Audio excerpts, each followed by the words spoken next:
savoir la réalité.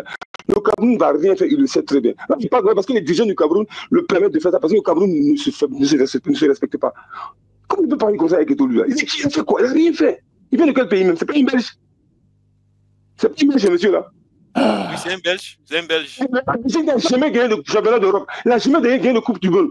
Le Cameroun a gagné comme le Coupe d'Afrique. Oh, vraiment. Et ça, il faut regarder les conditions dans lesquelles les athlètes camerounais vont évoluer au Maroc. Et déjà, l'entraîneur est en train de nous donner des prémices.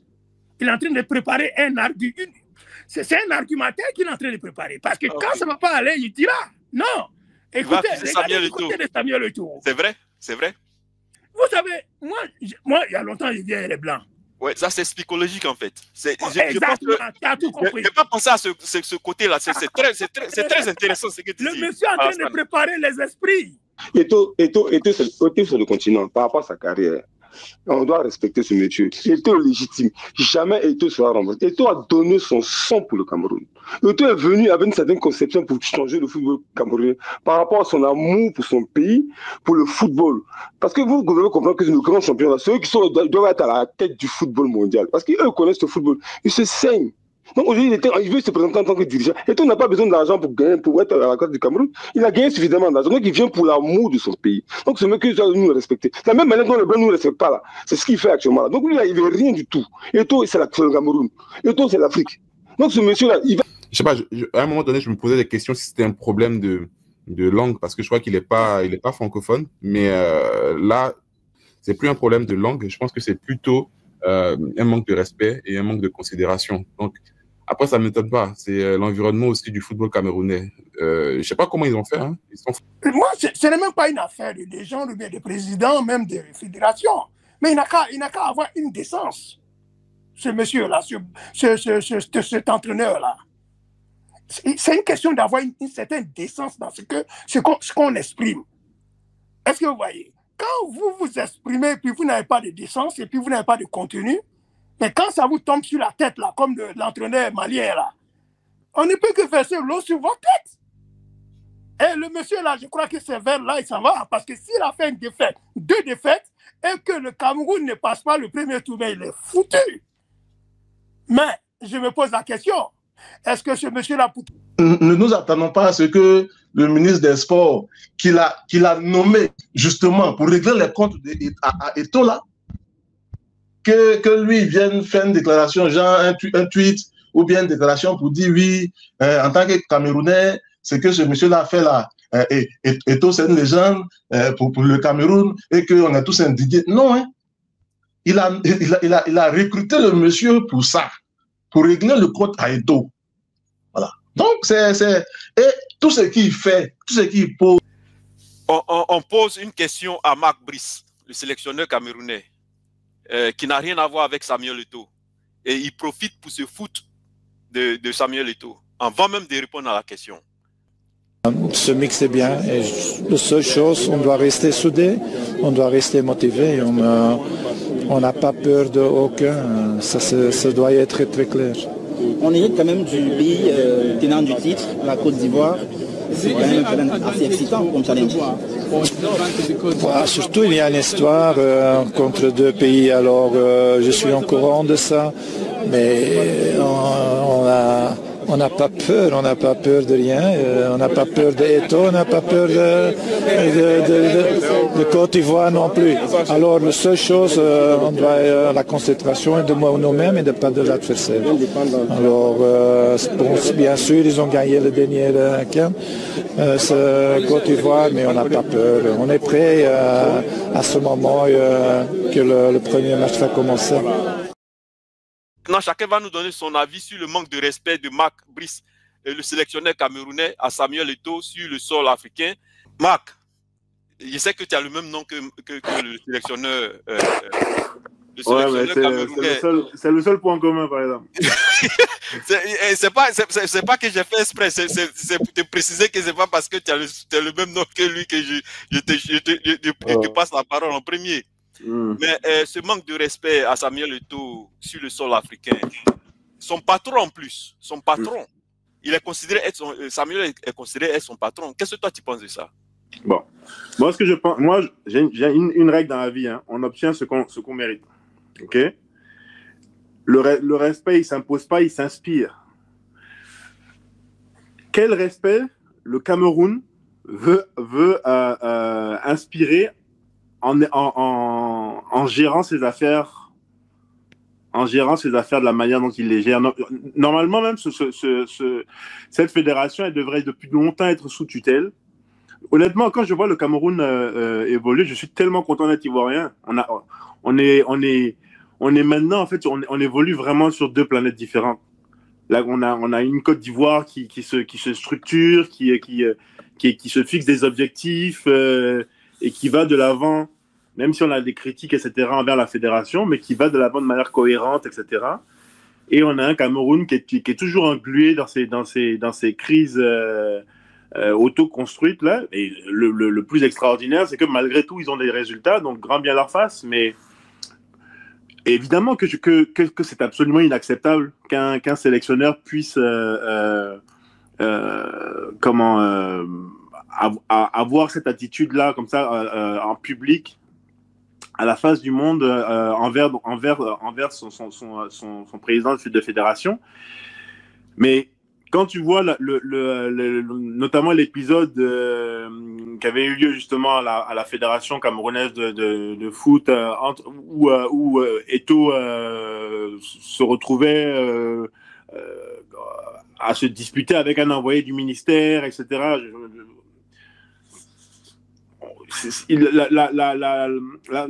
La fédération camerounaise se déconsidère déjà de par son comportement, etc. Le fait de même pas être fichu d'organiser un match en bonne et due forme. Il y a deux stades qui sont sélectionnés. Enfin bon. Donc c'est ça. Le Cameroun n'a que ce qu'il mérite, quoi. Et ça fait. On a honte pour eux et c'est pas étonnant que Marc Brice en fait se permette des choses qui ne se permettraient évidemment pas en Belgique ou nulle part ailleurs au monde là. Mais il y a plus grand chose qui m'étonne avec le Cameroun, honnêtement là. Donc c'est ça. Vraiment, dans la vie, on a ce qu'on mérite et il faut pas se plaindre en fait de l'absence de respect quand on ne se comporte pas soi-même de manière respectable. Ok, je vois. Ça, c'est ton avis au niveau de Samuel Eto'o. Oui, et on sait que Eto'o, c'est une légende en Afrique. Et manquer de respect à une légende, comme ça, devant le monde entier. Mais ça lui a échappé, il ne s'est pas rendu compte. Mais en même temps, c'est sa manière de faire comprendre que lui, il est sélectionneur, donc Eto'o, c'est pas son problème. Mais il oublie que c'est Eto'o qui lui permet d'être là. Mais bon, c'est comme ça, ils sont avec l'arrogance. Puis quand il voit la réalité du pays, il voit un pays qui a un président qui est là depuis je ne sais pas combien d'années là. Et puis, il dit qu'il voit comment les Camerounais, eux, ne se respectent même pas. Voilà pourquoi il se permet de faire ça.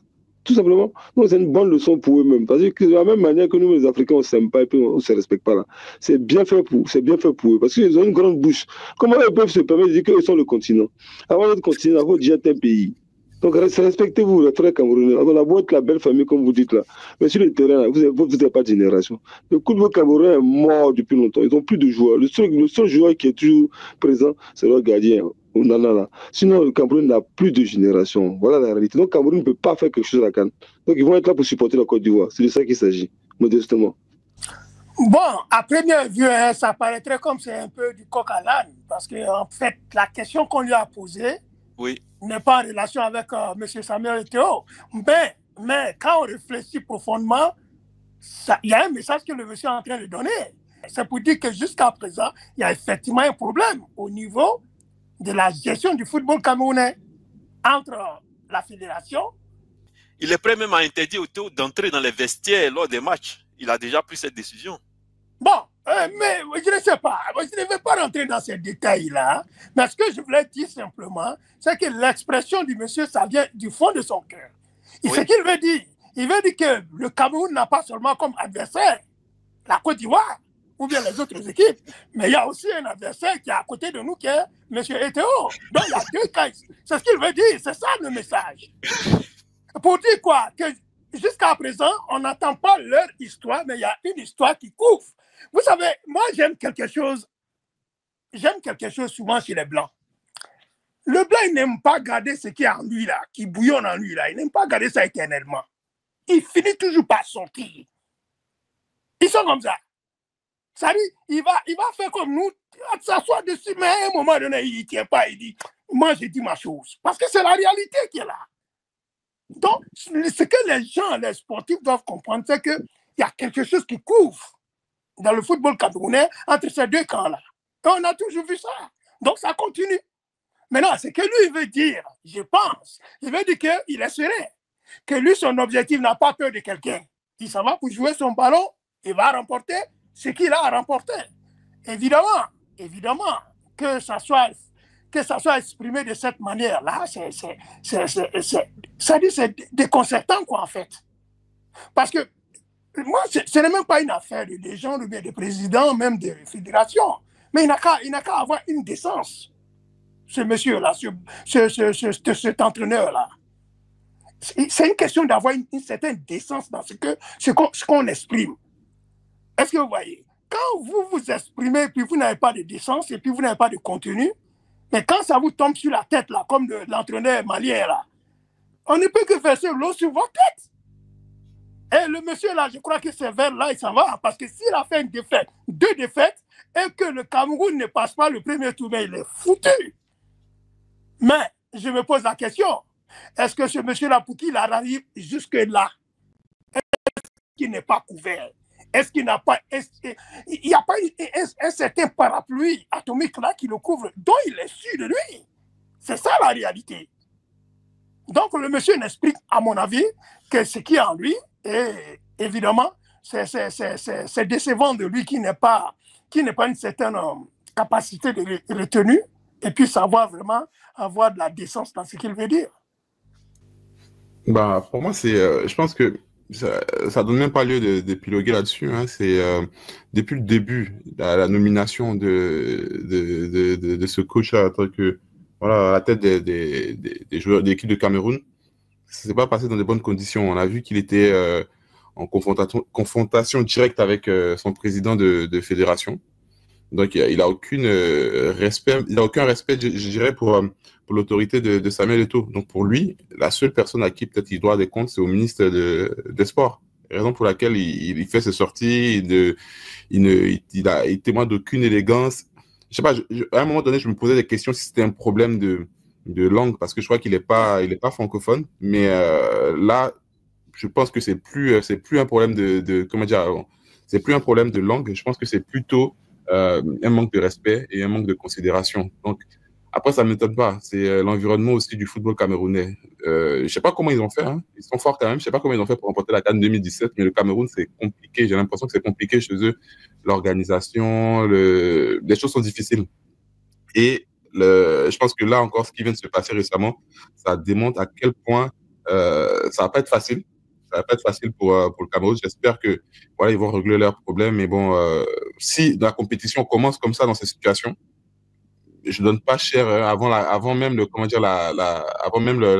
Hein, je donne pas cher de sa peau. J'ai l'impression que lui, s'il fait des mauvais résultats, il aligne de mauvais résultats, c'est même la population qui risque de le voir partir, ou même les élections aussi, parce qu'il y a les élections qui arrivent bientôt au Cameroun. On ne sait pas ce qui peut se passer après les élections, parce qu'il y aura peut-être un remaniement ministériel. Est-ce que le ministre actuel sera toujours en poste? Il peut sauter à tout moment. Donc, pour moi, pas forcément besoin d'épiloguer longtemps sur lui. Je pense que c'est quelqu'un qui ne respecte pas Eto'o, et puis bon, voilà, il n'en vaut pas la peine. C'est drôle, mais je pense que Marc Brice, il n'a pas bien compris la question. Parce que autrement, c'est vraiment incroyable et c'est une bourde vraiment lunaire, quoi. Mais en fait, ce que ça m'inspire, tout ça, c'est que, comme le père Alassane l'a dit, en fait, il nourrit quelque chose dans son cœur. Et même sans le vouloir vraiment, même sans le savoir, ça finit par sortir. Surtout que il s'exprime dans une langue qui n'est pas vraiment la sienne, voilà. Et c'est ça. Donc, il lutte un peu avec les mots. Donc, la première chose qui lui vient à l'esprit tout de suite, c'est ça qui sort de sa bouche. Et je pense que foncièrement, ce qui est dans sa tête en ce moment, c'est Eto'o, en fait. je pense qu'il veut l'éliminer, il veut qu'Eto'o disparaisse complètement voilà, de son entourage, de son équipe. Donc, à chaque fois qu'on va lui poser une question, même sans le vouloir, ça va finir par ressortir. Mais en tout état de cause, c'est vraiment malheureux parce que derrière, il n'y a pas de recadrement, c'est-à-dire qu'il n'y a pas de sanction, il n'y a pas de recadrement, ça passe comme ça, et puis voilà, quoi, on avance avec ça. Et c'est quand même malheureux, d'assister à ça. Mais comme quelqu'un l'a dit, c'est nous-mêmes, on ne se respecte pas, c'est les Camerounais qui ne se respectent pas. Voilà, c'est le gouvernement qui ne se respecte pas, c'est tout le pays qui ne se respecte pas, quoi, tout simplement, parce que accepter de telles choses. Et puis d'abord, je voulais dire, de façon nette, en fait, Marc Brice dans sa tête, Eto'o, ce n'est pas son patron. Parce qu'encore une fois, ce n'est pas Eto'o qui l'a embauché. C'est le ministère des Sports qui l'a embauché. Donc, de facto, lui, dans sa tête, le premier à qui il doit rendre des comptes en cas de problème ou de pépin, c'est directement le ministère des Sports. Aujourd'hui, Marc Brice, il ne se considère pas sous la coupole de Samuel Eto'o. À noter que Samuel Eto'o, je crois qu'il était à la cérémonie là, mais bon, il semblait pas faire corps avec le sélectionneur, quoi. C'était un peu chacun de son côté, tu vois. Donc, et puis le même en ce moment, Eto'o, il a quelques problèmes, voilà. Donc, en tout cas, c'est compliqué, c'est malheureux d'assister à ça quand même. Écoutez, la question, elle est très précise. Un certain respect, du moins un certain manque de respect de l'entraîneur camerounais par rapport à Eto'o. C'est ça la question fondamentale, je crois. Oui. Je voulais dire simplement ceci. Il faut que les gens comprennent qu'à travers l'expression de cet entraîneur-là, il peut apparaître aussi qu'il est en train de préparer la débâcle, l'argument de la débâcle. Il veut simplement ici montrer aux gens, c'est ce qu'il faut voir. Il veut ici dire aux gens que c'est-à-dire le Cameroun, le monde du football camerounais actuellement est divisé. Il y a deux pôles. Il y a le côté Eto'o et puis il y a le côté du ministère de quel côté il se trouve. Okay. Et donc, quand vous raisonnez par rapport à ça, il y a des chances de prédire que le Cameroun risque de ne pas aller loin. Je crois que, oui, si on s'en tient à ça, il faut être rationnel. Et moi, j'aime être rationnel. Si vous en tenez à ces conditions-là, on ne peut pas évoluer et puis faire du bon résultat dans des conditions pareilles. C'est impossible. Parce que imaginez-vous que M. Eto'o veut rentrer dans les vestiaires et l'entraîneur s'oppose. Mais ça, c'est un tohu-bohu. Ça ne prédit pas de sérénité chez les athlètes et les conséquences seront une débâcle. Et s'il y a une débâcle, je ne sais pas, si les Camerounais sont en débâcle, mais l'entraîneur va dire, mais écoutez, il y a ce problème-là. Il y a ce problème-là. C'est ce qu'il est en train, à mon avis, hein, c'est une technique pour lui, pour dire aux gens simplement que ça ne va pas dans le football camerounais et qu'il y a une division. Et sur cette base-là, moi je pense que c'est sur cette base-là il faut raisonner pour dire qu'il y a toutes les chances que le Cameroun, avec des conditions comme ça, n'ira pas loin. Oui, moi je pense que, Hassan, ce que tu as dit là, pour moi, il y a une part de vérité, mais je vais ajouter le fait que cet entraîneur, Marc Brice, il a comme l'impression qu'il y a des Ivoiriens comme moi qui supportent Samuel Eto'o. Donc, on lui pose une question sur son groupe, c'est-à-dire, la question était spécifique sur la Côte d'Ivoire, le tenant en titre. Et il a profité et puis il dit, je n'ai pas peur, il voulait dire, j'ai pas peur de la Côte d'Ivoire, mais il dit, j'ai pas peur de Samuel Eto'o. Et avant de répondre à la vraie question, qui était sur la Côte d'Ivoire, le tenant en titre, et je n'ai pas peur de la Côte d'Ivoire. Donc, il sait qu'il a l'impression qu'il y a des gens, il y a des Ivoiriens comme moi, qui supportent Samuel Eto'o. Il nous attaque indirectement. Moi, je ne sais pas ça. Comme on supporte Samuel Eto'o. Bon, moi, je ne sais pas ça. Moi, je sais qu'il a dit qu'il ne craint personne. Il a d'abord précisé ça. Mais tu n'as pas besoin de mentionner Samuel Eto'o, Alassane. Samuel Eto'o, ton patron, n'oublie pas. Tu n'as pas besoin de mentionner son nom.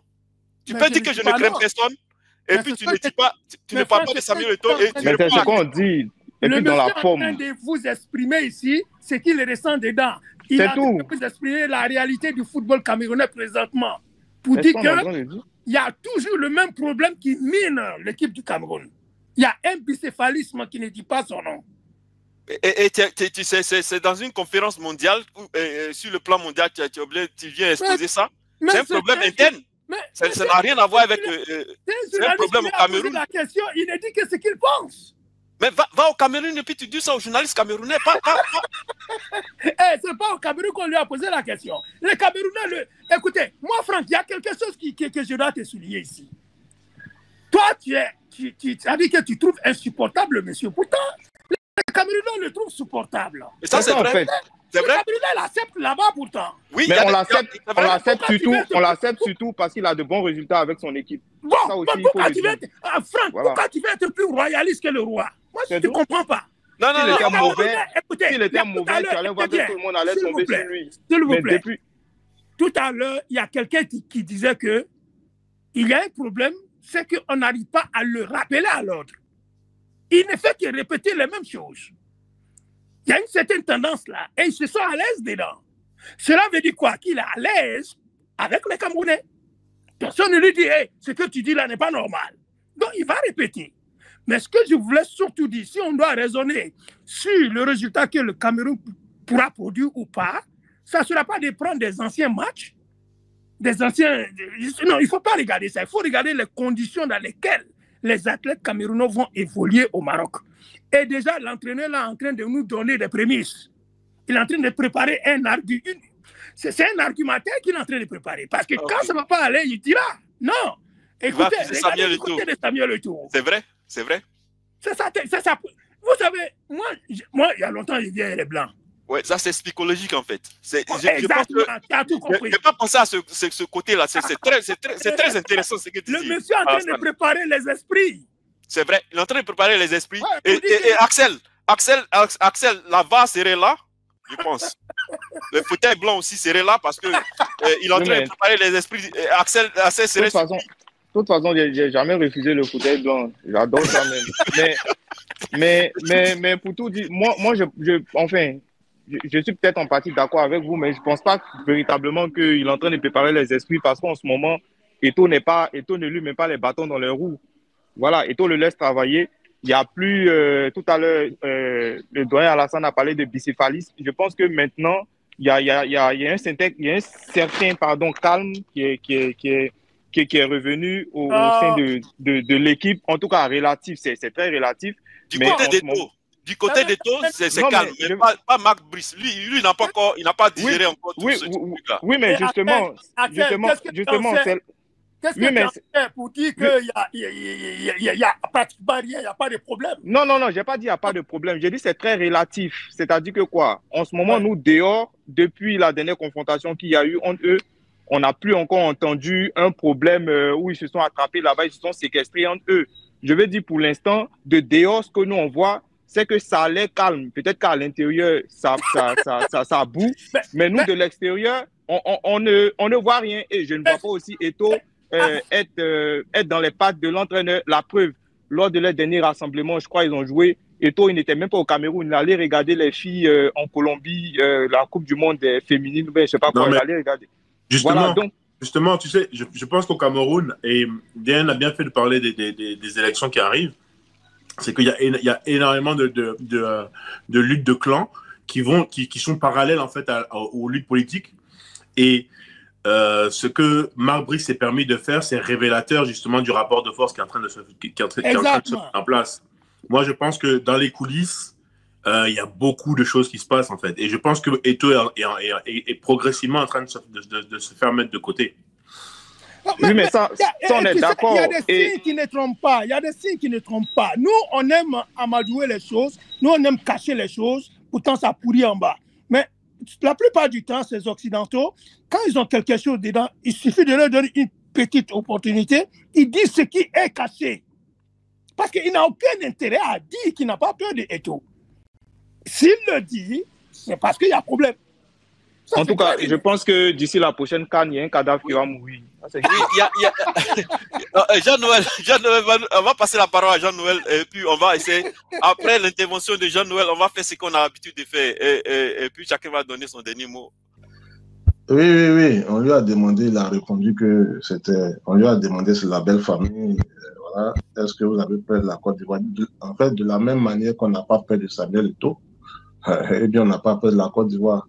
C'est comme ça que moi, je comprends ça. Mais peu importe la manière dont il est compris, on a parlé de ces problèmes de langue et autres, il faut bien comprendre que dans son esprit, là, Eto'o n'a jamais été son patron. Hein.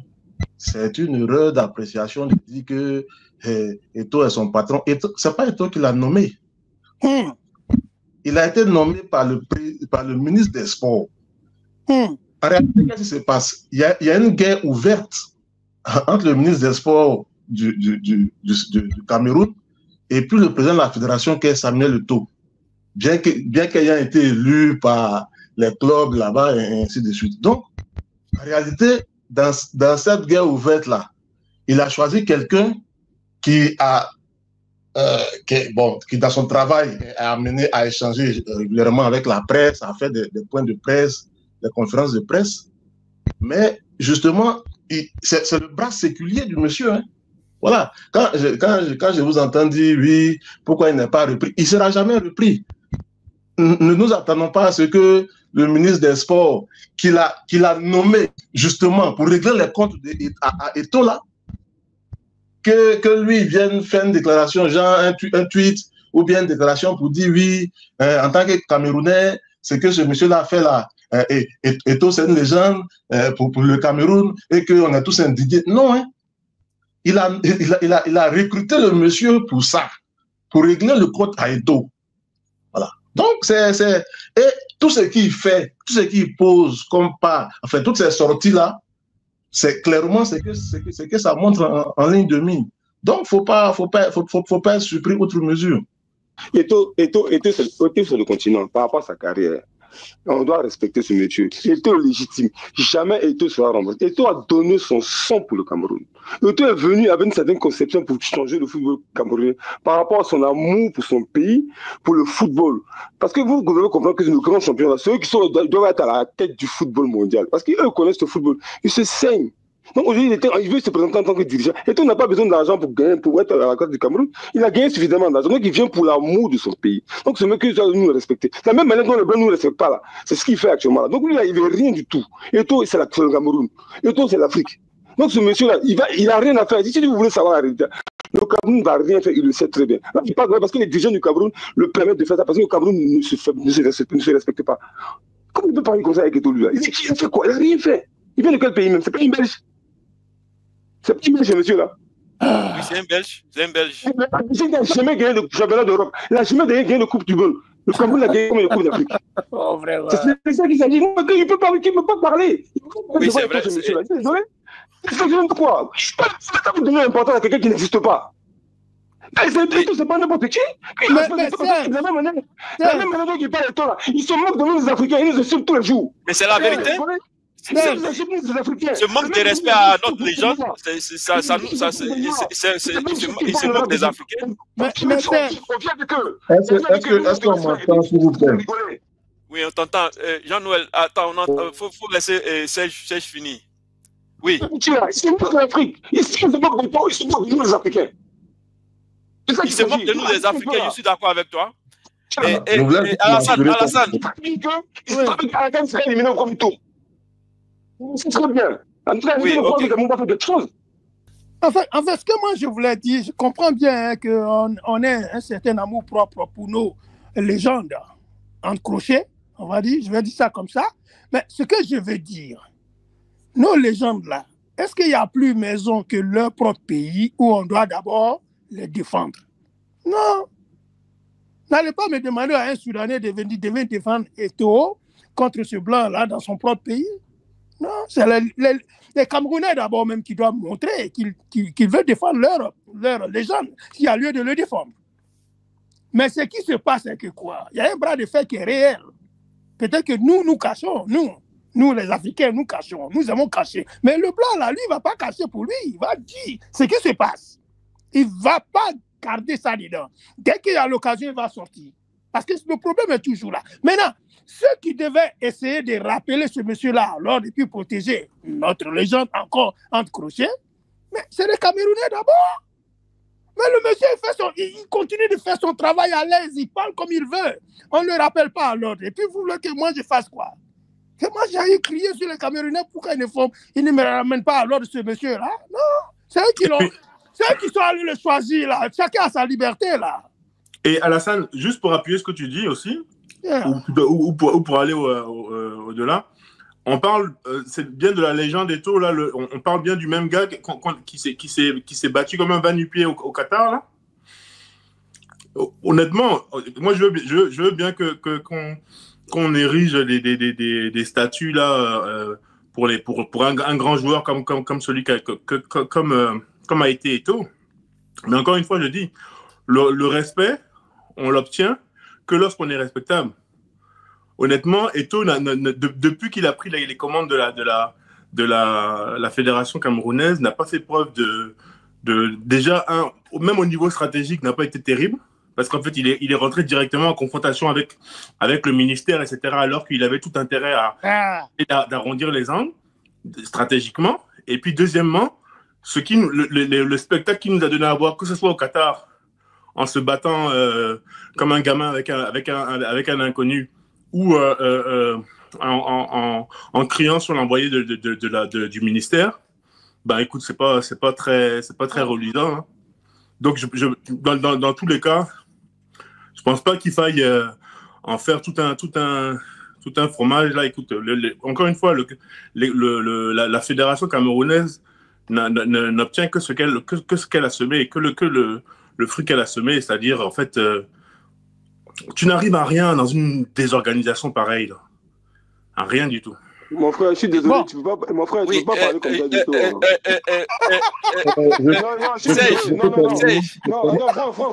Franck, non, laisse-moi 2 minutes, s'il te plaît. Franck, laisse-moi 2 minutes. Calme-toi un peu, pardon. Non, les gars, laissez 2 minutes. S'il vous plaît. Serge. Il ne faut pas personnaliser cette histoire-là. Voilà pourquoi il fallait rester dans le cadre du football. Parce que moi, je reste dans le cadre du football pour dire que si ce monsieur-là, il a dit qu'il n'a pas peur de la Côte d'Ivoire, ils n'ont peur d'aucune équipe, et puis ils n'ont pas peur de Eto'o, ça veut dire simplement qu'il y a, pour le moment, l'atmosphère du football camerounais n'est pas encore sereine. Oui. Cette année serait l'année la plus longue pour les Camerounais. Le continent perdu. Est-ce que le cœur des Camerounais va tenir? Je le dis et je le répète, à 10 mois de la CAN 2025, le Cameroun est déjà éliminé. Le continent perdu est déjà éliminé. Voici les preuves pour ceux qui ne savent pas. Une CAN se joue aussi avant que la compétition commence. Une CAN se joue aussi avant la compétition en elle-même. Chers amis, je vais leur donner la preuve. À 10 mois de la CAN, je dis bien, le Cameroun est déjà éliminé. Vous pouvez voir sur l'écran. La dernière fois que le Cameroun était dans le même groupe que la Côte d'Ivoire, c'était en 2015. Et vous avez vu, ils sont derniers du groupe, ils ont été éliminés. Le même scénario les attend. Est-ce que ça serait l'année la plus longue pour le continent perdu? Oui, ça serait l'année la plus longue pour eux. Entre parenthèses, j'oublie souvent nos amis du chat. En tout cas, merci, félicitations à vous, c'est vous qui animez le chat. Je ne sais pas ce que vous dites là-bas, mais c'est que vous devez comprendre. Moi, quand j'ai pris la chaîne là, on venait de perdre 4-0 contre la Guinée équatoriale. Et puis j'ai parlé en amont de ce qui allait se passer pour la Côte d'Ivoire par rapport aux nos frères sénégalais. Et puis j'ai dit que la CAN de la Côte d'Ivoire va commencer à la finale. C'est là qu'on va faire notre meilleur match. Les résultats m'ont donné raison. C'est une nouvelle génération d'équipe qui est arrivée là. Donc quand je parle de quelque chose, je parle de quelque chose que je connais, quelque chose que je ressens. Ceux qui vont suivre ce direct après, on aimerait que vous laissez votre avis en commentaire. Donc, et aussi, rappelez à tout le monde qu'il nous reste 23 abonnés pour atteindre 9000 abonnés sur YouTube. Donc, si vous n'êtes pas encore abonné, abonnez-vous, c'est gratuit. Sur Facebook, il nous reste toujours 200 abonnés pour atteindre les 20 000 abonnés sur Facebook. Comme d'habitude, likez, partagez et abonnez-vous et on se revoit le